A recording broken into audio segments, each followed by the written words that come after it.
हम एक ऐसे समाज में जी रहे हैं जहां लोग ऐसी मूवी को छोड़कर इस मूवी की बात करते हैं, जहां पर डिग्री होल्डर लोग स्टार्टअप के नाम पर चाय का ठेला डाल देते हैं और फिर खुद को बिजनेसमैन समझते हैं और फिर इनकी चाय पीकर लोग ये बोलते हैं, किस बड़े ने बनाई ये चाय। हेलो दोस्तों, स्वागत है आपका हमारी ब्लैक होल की न्यू सीरीज़ में। गाइज, ये इस सीरीज़ का पार्ट 2 है। पिछले पार्ट में आपने पढ़ लिया था कि ब्लैक होल क्या होते हैं, ये बनते कैसे हैं, सोशल रेडियस क्या होती है। आज हम बात करेंगे कि ये इन्फॉर्मेशन पैराडॉक्स क्या है, इवेंट होराइजन क्या होता है, एंड आज हम ब्लैक होल की इमेज की डीप स्टडी भी करने वाले हैं। लेकिन आगे बढ़ने से पहले वीडियो को लाइक कर देना एंड चैनल को सब्सक्राइब कर देना, इससे एल्गोरिथम में काफ़ी हेल्प मिलती है। दोस्तों, जो आपको स्क्रीन पर दिखाई दे रहा है ये है ब्लैक होल एंड इसकी इमेज अप्रैल 2019 में सामने आई थी। ये एक्चुअली गैलेक्सी M87 के सेंटर में ऑब्जर्व हुआ था एंड इसको ऑब्जर्व किया था इवेंट होराइजन टेलीस्कोप ने। ये जो आप स्क्रीन पर बाउंड्री देख रहे हैं इसे ही बोलते हैं इवेंट होराइजन एंड यही वो पॉइंट है जिस पॉइंट के बाद कोई भी बॉडी ब्लैक होल से बाहर नहीं आ पाती। चलो थोड़ा इसे और डीप में स्टडी करते हैं।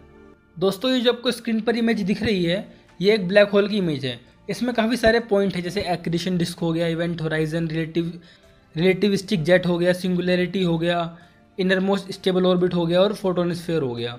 चलो ये करके उनके बारे में पढ़ लेते हैं ताकि हमें ब्लैक होल की बिल्कुल डीप स्टडी हो जाए। सबसे पहला पॉइंट है जो है सिंगुलरिटी। सिंगुलरिटी क्या होता है? ये बेसिकली सेंटर है ब्लैक होल का। ब्लैक होल का 99% मास यहीं पर इकट्ठा हो रखा है और इसकी डेंसिटी इनफाइनाइट है, यानी कि जो भी बॉडी ब्लैक होल के अंदर जाती है वो यहाँ पे आके एंड हो जाती है और थ्योरी ऑफ रिलेटिविटी के अकॉर्डिंग यहाँ पे फिजिक्स के सारे लॉ ब्रेक हो जाते हैं।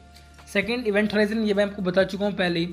फोटोनोस्फेयर क्या होता है? ये बेसिकली फोटोन जो है लाइट के पार्टिकल्स होते हैं जो कि बाउंड्री पे होते हैं, इसकी इवेंट होराइजन पे होते हैं, यानी कि वो उसके अंदर नहीं जा पाते, लेकिन इसकी ग्रेविटी इतनी ज़्यादा होती है कि ये इससे बाहर भी नहीं आ पा रहे और इसकी चारों तरफ रिवॉल्व करते रहते हैं। अब जो है वो है रिलेटिविस्टिक जेट। ये क्या है? जैसे सपोज करो कि ब्लैक होल ने कोई स्टार खा लिया, कोई एस्टेरॉइड खा लिया, उससे जो रेडिएशंस निकली वो ग्रेविटेशन के अभाव में सीधी चली आती हैं और ये काफ़ी लाइट ईयर्स दूर तक चली जाती हैं। इसे ही बोलते हैं रिलेटिविस्टिक जेट। अब आता है आपका एक्रीशन डिस्क। ये क्या होता है? ये बेसिकली सुपर हीटेड गैस के पार्टिकल्स एंड डस्ट पार्टिकल्स हैं वो हैं, ठीक है, जिनकी इतनी हाई स्पीड होती है जिसकी वजह से ये इलेक्ट्रोमैग्नेटिक रेडिएशंस पैदा करती हैं। जैसे एक्स-रे हो गया, हमारी ऑप्टिकल रेज हो गया, इंफ्रारेड रेज हो गया, रेडियो रेज हो गई, ठीक है गाइज। अब जो यहाँ पर है वो है इनर मोस्ट स्टेबल ऑर्बिट। ये बेसिकली वो लास्ट पॉइंट है जिस पॉइंट के बाद कोई भी बॉडी ब्लैक होल के अंदर चली जाएगी, यानी कि अगर वो यहाँ पर है तब वो ब्लैक होल के अंदर नहीं जाएगी लेकिन बाहर भी नहीं आ पाती उससे।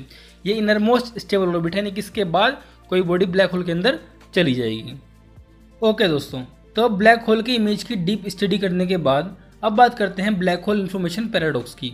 देखो दोस्तों, क्वांटम फिजिक्स के according information can not be lost, यानी कि अगर पार्टिकल डिस्ट्रॉय भी हो गया है तब भी उसका वेव फंक्शन रहता है, जिससे आप उस पार्टिकल की इनिशियल स्टेज यानी कि पहले वाली स्टेज के बारे में बता सकते हैं।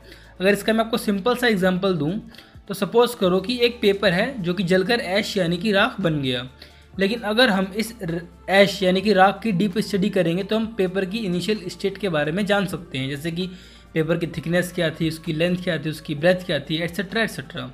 लेकिन यहाँ अगर हम क्वांटम फिजिक्स के इस लॉ को जनरल थ्योरी ऑफ रिलेटिविटी से मर्ज कर दें, जो कि सर स्टीफन हॉकिंग ने किया भी था, तो हमें ऐसा रिजल्ट नहीं मिलता। दरअसल ब्लैक होल रेडिएशंस एमिट करता है जिसे हॉकिंग रेडिएशंस बोलते हैं। अब ये रेडिएशंस कैसे एमिट होती है, वहाँ पे क्या होता है, ये हम इसके नेक्स्ट पार्ट में डिस्कस करेंगे क्योंकि इसकी पूरी स्टोरी है, ठीक है। अब जो रेडिएशंस निकल रही हैं यानी कि इनके पास ब्लैक होल की इनिशियल स्टेट की इन्फॉर्मेशन होनी चाहिए, लेकिन ऐसा नहीं होता। ये एक्चुअली में इलेक्ट्रिक चार्ज, मास और एंगुलर मोमेंटम की इन्फॉर्मेशन कैरी करती हैं एंड काफ़ी सारी स्टेट्स का same electric charge, mass number and angular momentum हो सकता है।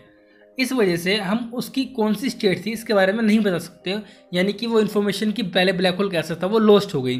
तो ये था एक ब्लैक होल इन्फॉर्मेशन पैराडॉक्स कि यहाँ पे इस पैराडॉक्स की वजह से क्या हो रहा है कि इन्फॉर्मेशन लॉस्ट हो रही है। तो आई होप आपको पैराडॉक्स समझ में आया होगा। कैसी लगी ये वीडियो बताना कमेंट बॉक्स में। बाकी मिलते हैं नेक्स्ट वीडियो में, तब तक के लिए जय हिंद।